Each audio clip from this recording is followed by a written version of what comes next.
And the kitchen is over here. It's pretty compact, but it's nice for 2 people.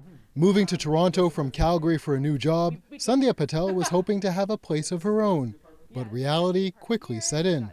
Luckily, I did have, someone that was able to move with me, my friend. So it worked out in both of our favors and, able to help cut costs a little bit.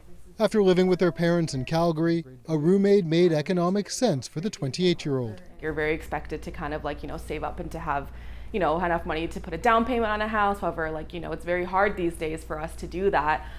So this definitely helps save that money. According to new census data, living with roommates is the fastest growing household type, up 54% in the last 20 years. The census snapshot shows more and more families are also sharing space.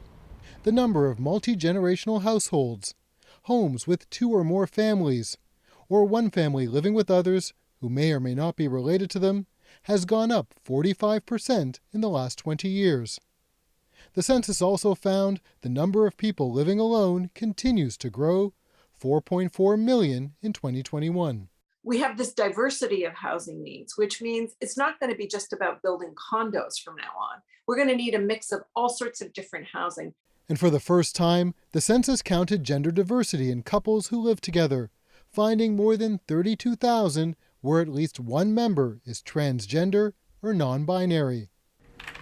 Experts say this new information helps all Canadians see themselves in the data. We can start thinking about how some of the policies and programs, services that we have in place may need to be adapted to these different gendered couples. It's looking like a home now. Back at her apartment, Patel is hopeful. But it'd be nice to kind of live on my own. But for now, it's nice to do this for a couple years. Like many, she doesn't want to stay in this fastest growing demographic too long. Stephen D'Souza, CBC News, Toronto.